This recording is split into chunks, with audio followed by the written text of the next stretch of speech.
thought we were physical on defense. I think that's where we lacked in the first half. I think the first half we had moments where we were up 10, we're up 8, we're up 12, and we continue to just let them back in the game. Bad shots, turnovers, whatever it is. So I think it's just, we kind of got over the hump there, and then we're able to grow our lead in the fourth quarter. They even cut it to 10 in the fourth quarter, and I thought we really responded well, and we're able to open it up for a pretty comfortable win. Obviously New York helped us out a little bit to get there, and, it's a hard thing to do, and why wouldn't we celebrate that? We're getting to play for a pool of money. Every time they comment, I make dollars. Marina Mabrey's bold TikTok statement sent shockwaves through the WNBA world. But what does this mean for her growing reputation as the league's most polarizing player? Stick around, because the story behind this message and what's happening off the court will completely change the way you view this controversy. Before we move on, I'd like to ask you a small favor. If you appreciate this content, please take a second to like this video and subscribe to the channel. Over 98% of you watch the videos without subscribing. It costs you nothing, but it makes a huge difference to us. So, did you click the subscribe button? Great, thank you so much. Now, back to the video. When Marina Mabrey shoved Caitlin Clark during a heated game, it wasn't just the hard foul that caught everyone's attention, it was the way the moment reverberated both on the court and through endless tweets and replays. The blindside hit stopped the game in its tracks. Fans gasped from the stands, players froze mid-play, and an instant buzz filled the air. The referees huddled to review it, but their decision, a technical foul and no ejection, only added fuel to the fire. Within minutes, social media was a war zone. Some people defended Mabrey's physicality as part of the game, but others tore into her, labeling the move dangerous, unsportsmanlike, and proof of a recklessly aggressive playing style. Here's where it gets messy. Earlier in that same game, Sophie Cunningham was ejected for a hard foul that, to some, looked far less deliberate than Mabrey's shove. Why did Mabrey only get a technical? Fans were quick to call out the inconsistency. Was this more proof of favoritism in WNBA officiating? And if so, why would Mabrey be on the favorable side of those calls? For every person chalking it up to bad reffing, there were others who argued that Denver's intense arena atmosphere pressured the refs into pulling punches. Either way, the uproar surrounding the call dominated post-game discussions, more than the game's actual outcome. Clark trying to back her down. Sheldon, that was Clark, hitting her in the face. Clark is upset about that, then everybody's upset about that. Marina Mabrey comes in. Take another look as we try to figure out what exactly went down. So you see her get hit in the face. J.C. Sheldon doesn't like that, and everybody on the team doesn't like it.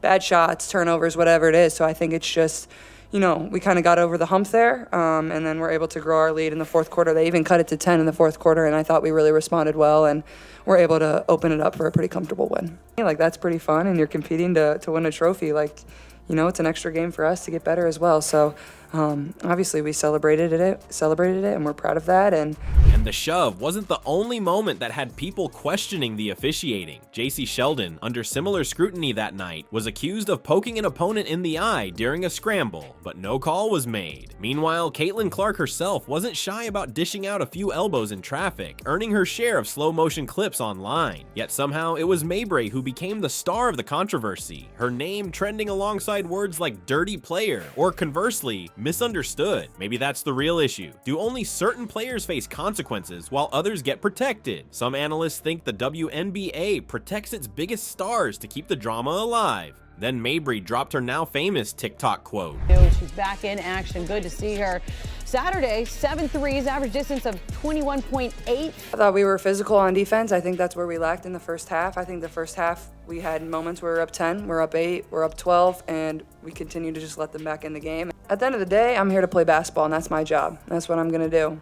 I was excited. Honestly, the review took too long for me. I wanted to get playing basketball again, and honestly, I got to give our crowd a lot of credit, too. I thought they were tremendous. They're cheering for us. They had our back. And every time they comment, I make dollars. Just like that, the narrative shifted again. Was this unapologetic and bold, or dismissive and arrogant? You have to wonder, is she crafting her own villain arc, or just playing by rules she didn't make? Is the WNBA stirring up its own drama, or are players like Marina Mabrey taking control of their public image in a way we haven't seen before? That's the question people couldn't stop asking after Mabrey dropped her TikTok bombshell. The timing couldn't have been more strategic or reckless, depending on who you you ask? Just as the controversy surrounding her shove on Caitlin Clark reached its peak, Mabrey posted, "Every time they comment, I make dollars." The smirk, the delivery, it felt more calculated than casual. For some fans, it was a power move, a way of owning the narrative. For others, it was dismissive, almost like she didn't care about the fallout. The reactions online couldn't have been more split. Supporters celebrated Mabrey's boldness, saying it proved players aren't afraid to stand their ground. Critics claimed it showed a lack of remorse, dragging the league's reputation down with her. She decks Clark, tempers flaring on both sides.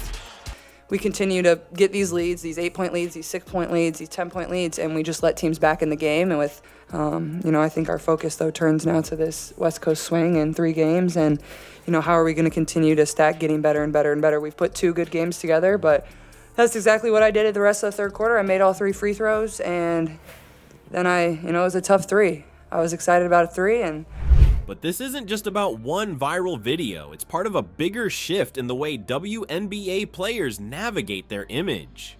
Look at Liz Cambage, who used her platform to clap back at critics when her own actions came under fire. Or Brittany Griner, who in her most scrutinized moments turned social media into a powerful space for both vulnerability and defiance. Mabrey seems to be borrowing from that same playbook, but with her own unapologetic twist. Prior to maybe the second half, where we finally got our foot on the gas, that's kind of where we have struggled all season long is, obviously New York helped us out a little bit to get there, and it's a hard thing to do, and why wouldn't we celebrate that? We're getting to play for a pool of money.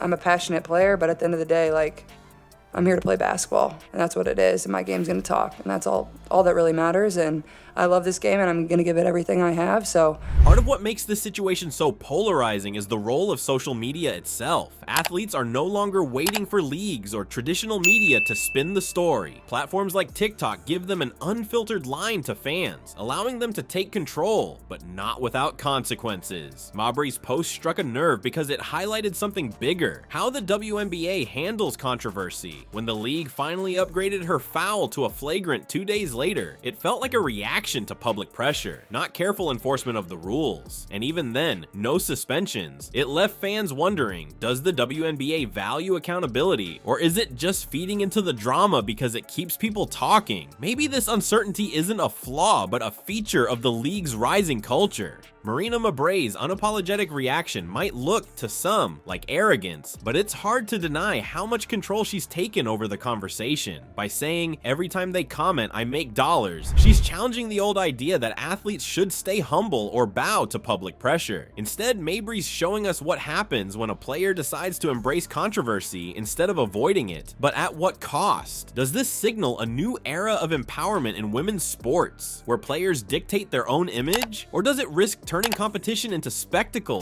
leaving the game's integrity on shaky ground?